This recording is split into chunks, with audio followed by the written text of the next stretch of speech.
విద్యాపీఠంలో వివిధ బాధ్యతలు నిర్వహించి ప్రస్తుతము క్షేత్ర సేవా ప్రముఖ బాధ్యతలు నిర్వహిస్తున్నారు. క్షేత్ర అంటే తెలంగాణ, ఆంధ్రలో 2 భాగాలు, ఉత్తరాంధ్ర, దక్షిణాంధ్ర కలిపి అక్కడ ఉన్నటువంటి సరస్వతి శిశు మందిరాల్లో వారు సేవా కార్యక్రమాలు నిర్వహిస్తుంటారు. ఇంతేకాకుండా వారు సామాజికంగా ఎన్నో సేవలలో ఉన్నారు. తర్వాత జీవిసీమ ఏదైతే వచ్చినప్పుడు మొత్తం అన్నీ గ్రామం కొట్టుకపోతే వారు మొత్తం ఉద్యోగానికి పక్కన పెట్టేసి రాజీనామా చేసి తర్వాత అక్కడ వెళ్ళి పని చేసినటువంటి వాడు అక్కడ అందరికీ ఇల్లు కట్టించారు. ఆ కట్టేయడంలో ప్రముఖ పాత్ర వహించారు. అంతేకాకుండా మనం ఈరోజు ఇక్కడ కూర్చొని ఉన్నాము అంటే ఈ స్థలాన్ని కూడా మనకు ఇవ్వడంలో వారి సహకారం పూర్తిగా ఉన్నది. కాబట్టి వారి సహకారం వల్ల మనకు లభించింది. కాబట్టి అటువంటి వ్యక్తి మనకు వచ్చి ఈరోజు కార్యక్రమంలో పాల్గొనడం చాలా విశేషమైనటువంటి. తర్వాత మన మధ్యన వారు సత్యమూర్తి గారు, సమితి అధ్యక్షుడు. ఇటువైపు ఉన్నవారు సురేందర్ రెడ్డి గారు, వారు నాంపల్లి కళాశాలలో ప్రిన్సిపల్గా పనిచేస్తున్నారు. ఇంతేకాకుండా ధార్మిక ప్రవచనాలు ఇస్తూ మనకు ఎన్నోసార్లు ఇక్కడ మనకు వచ్చారు, మన విద్యార్థులకు మార్గదర్శనం చేశారు. కారుణ్య భారతిలో కూడా మొన్న వారం రోజులు దశావతారాల గురించి చాలా చక్కగా చెప్పారు. మన దగ్గర కూడా ఈరోజు దశావతారాల గురించి చెప్పడానికి వచ్చారు. అక్కడనే వారు చంద్రశేఖర్ గారు.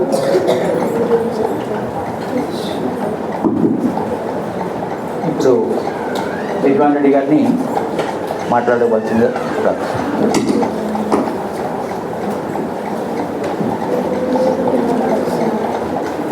పిల్లలకు నమస్కారం.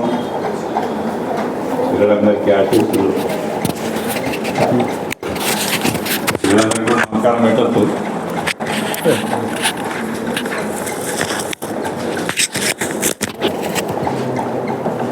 పిల్లలందరికీ కూడా నమస్కారం పెట్టవచ్చునా? ఏమంటారు? మీరేమంటారు? పెద్దవాళ్ళు పిల్లలకు కూడా నమస్కారం పెట్టవచ్చునా? ఆశీర్వాదం ఇవ్వాలి. నమస్కారం పెట్టవచ్చు అనేటువంటి విషయము ఎవరో ఒకరు మహాత్ములు చెప్పారు. ఎవరో గుర్తుందా మీకు? తెలుసా వారు ఎవరో?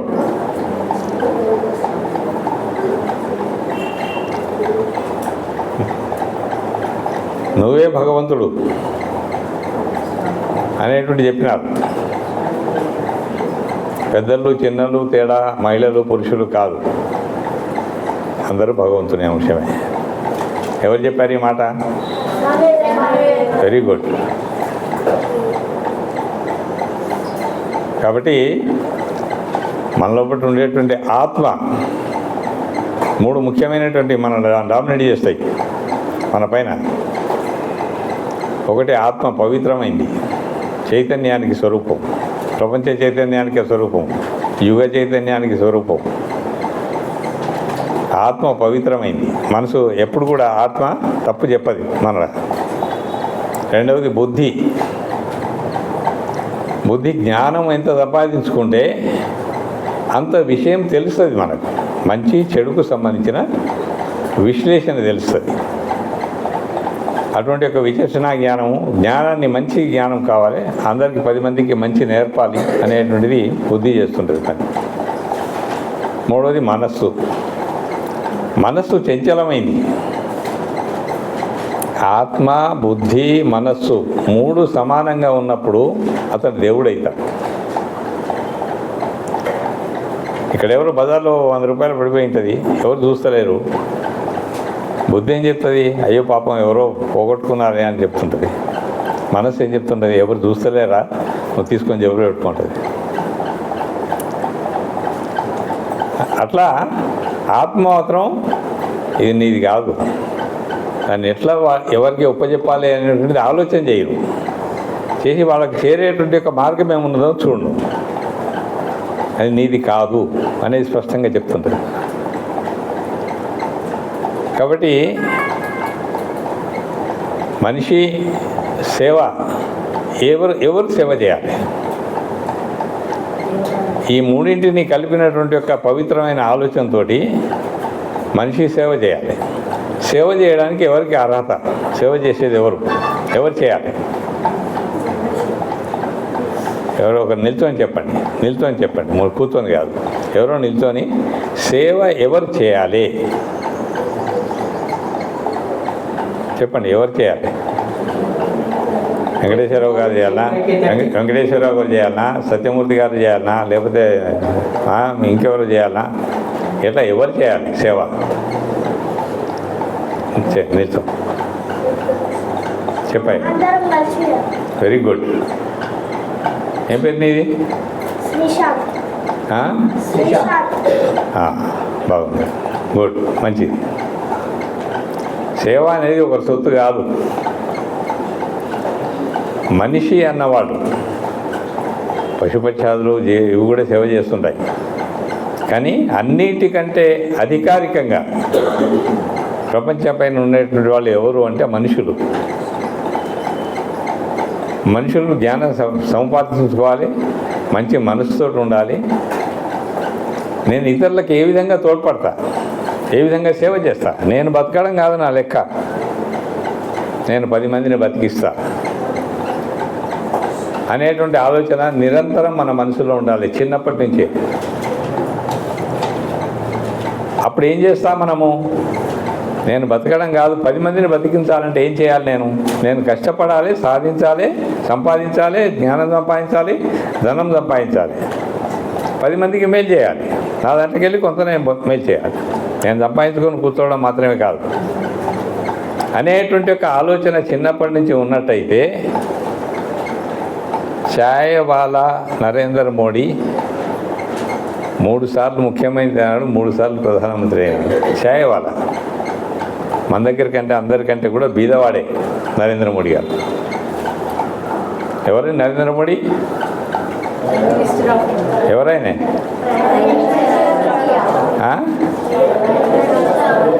నరేంద్ర మోడీ ఎవరు? పేదవాడు కాదు. ఇప్పుడు ఏమిటి బాధ్యత ఆయనకి?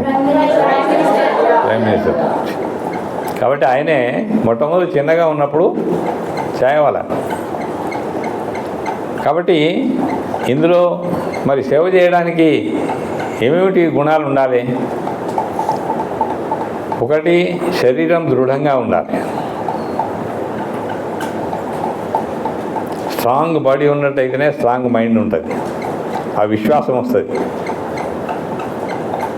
ఆంజనేయ స్వామి దేవనే మనమంతా గట్టివాళ్ళం అనేటువంటి ఆలోచన. ఆ విధంగా దేవుణ్ణి మొక్కితే ఆంజనేయ స్వామి మాదిరిగా నాకు కూడా శక్తి ఉంటే నేను ప్రపంచానికి గెలుస్తా అనే ఆలోచన వస్తుంది. మనిషి శక్తి సాధించాలన్నప్పుడు నిరంతర సాధన ఉండాలి. స్వయం పూర్తిగా అనుకొని మనసులో సంకల్పం, చిన్నపిల్లల దగ్గర నుంచి కూడా సూర్య నమస్కారాలు చేస్తాం, ఇంకోటి చేస్తాయి, నేను ఒక శక్తివంతుని, అటువంటి ఫీలింగ్ ఉన్నప్పుడు శక్తి ఉన్న వాళ్ళే సమాజానికి సేవ చేయగలుగుతారు. కాబట్టి ఆ నిరంతర సాధన ఆరోగ్యవంతంగా ఉండాలి. మనం దీనంగా ఉండొద్దు, మన శరీరాన్ని డాక్టర్ చేతిలో పెట్టొద్దు. నిరంతర సాధన, సూర్య నమస్కారాలు చేయండి, ఆసనాలు చేయండి, యోగా చేయండి. పొద్దున్న లేవగానే 15 నిమిషాలు కనీసం మీ టైంలో మీరు చేయండి. ఆశ్రమాలు, సంస్థలు వీటికి సంబంధించిన సమయ సారిని ఉంటుంది. మీ సొంత నిర్ణయం ఉండాలి. నిరంతరం నేను ఎప్పటి నుంచి నేను ప్రారంభం చేస్తున్నా, జీవితం చివరి దాకా నేను స్ట్రాంగ్గా ఉంటాను, ఎవరికి దీనంగా ఉన్నాను నేను. తర్వాత జ్ఞాన సంపాదన, సమయసారిని పెట్టుకోవాలి.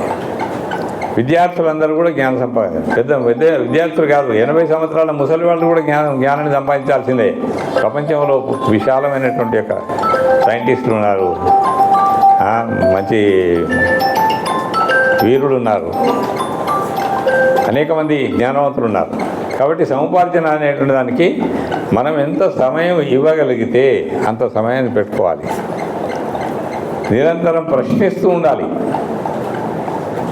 మనకేది తెలియకపోతే ప్రశ్నిస్తూ ఉండాలి, తెలుసుకోవాలి, జిజ్ఞాస ఉండాలి. ఉండాలి, అధ్యయనం ఉండాలి. అధ్యయనం ఉండాలి, ప్రశ్న ఉండాలి.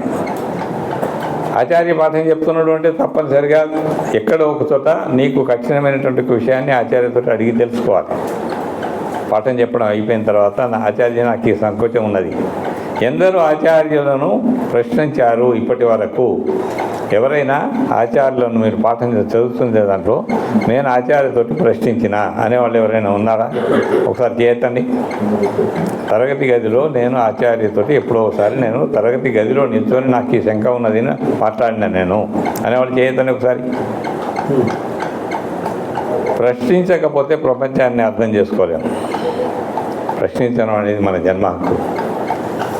జ్ఞాన సముపార్జన అధ్యయనం చేయాలి. అధ్యయనం వెనకాల దానిపైన అధ్యయనం దేనికి అనేటువంటి అంటే జిజ్ఞాస ఉండాలి. కాబట్టి ప్రతిదాన్ని తెలుసుకోవాలి. ఇవాళ చంద్రమండలం దగ్గరికి దిగిపోవడం కాదు, సూర్యమండలంలోకి వెళ్ళిపోతున్నారు, సూర్యుని దగ్గరికి వెళుతున్నారు. 1,00,000 డిగ్రీల కంటే పైన సెంటిగ్రేడ్స్ ఉండేటువంటి ఒక దగ్గర ఇక్కడ మనకు వారిని ఇట్లా హీట్లలోనే 50-60 దాటింది అంటే అబ్బో చచ్చిపోతాం అనేంత.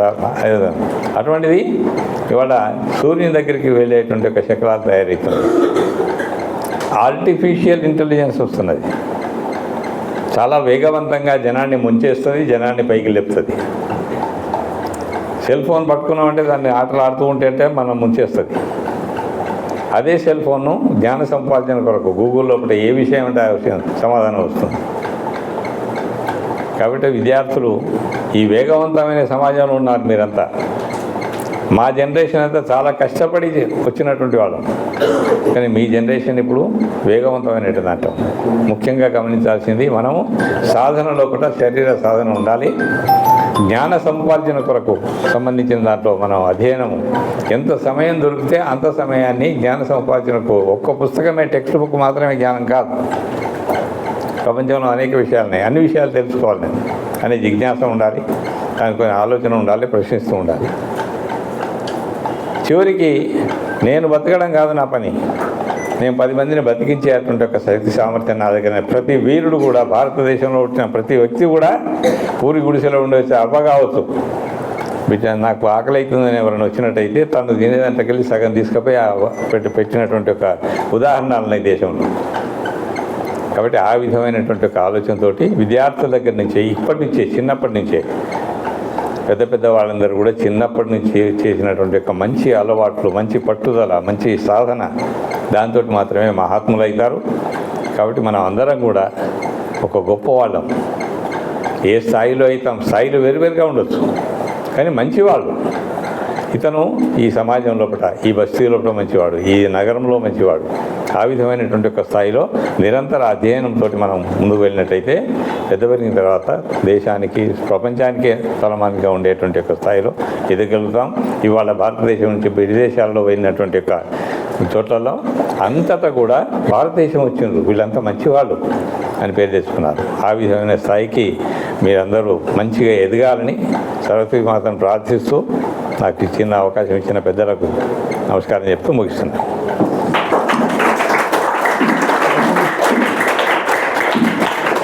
హరి ఓం. ఈరోజు పెద్దలు వచ్చి ఆశీర్వాదం ఇచ్చిండ్రు, మంచి మాటలు చెప్పిండ్రు. ఎవరికి మంచి మాటలను స్వీకరించాలా? అందుకే ఇది 4వ రోజు మన శిబిరం. 4వ రోజు శిబిరం రోజు 4 రోజులలో ఎంత నేను మంచి వాడిని అయిపోయినా, ఆమె బెటర్ దెన్ ఎస్టర్డే, నిన్నటికంటే ఇవాళ నేను మంచోనేనా అని మీకు మీరు క్వశ్చన్ చేసుకోవాలి. అర్థం ఏంటిదంటే మనలో మంచి అలవాట్లు ఉన్నాయి, చెడ్డ అలవాట్లు ఉన్నాయి. దేన్ని పట్టుకోవాలి? చెడ్డ అలవాట్లను పట్టుకోవాలి. దేన్ని పట్టుకోవాలి? మరి ఇక్కడ మీకు కొన్ని సూచనలు మేము ఎప్పుడు చేస్తా ఉన్నాము. మీకు బ్యాడ్జీలు ఇచ్చిన బిడలు ధరించడానికి.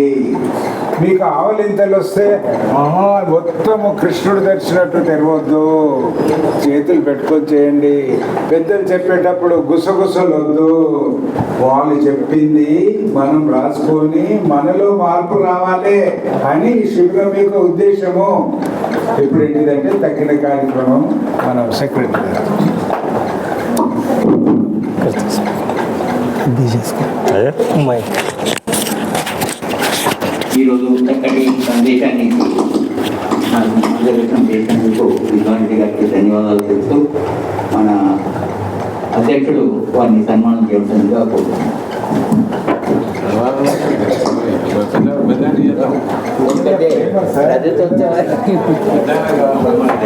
బొట్టు బొట్టు బొట్టు ఆశీర్వాదం సార్. నేను పర్వాలేదు. ఎందుకంటే ఆ రోజు కూడా మీరు వదలకపోయారు. ఇది ఇక్కడ ఉన్నటువంటి ప్రస్తుతం ఉన్నటువంటి పిల్లల ప్రేమానురాగాలు మీకు అందజేస్తుంది.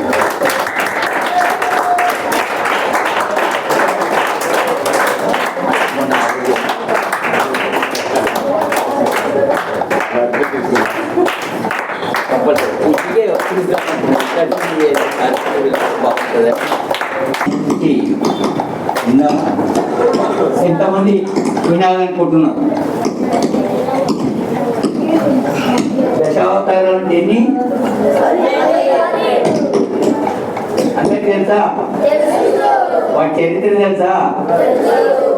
తెలుసుకుంటాం. పర్వాలేదు ఉన్నది పైన పైన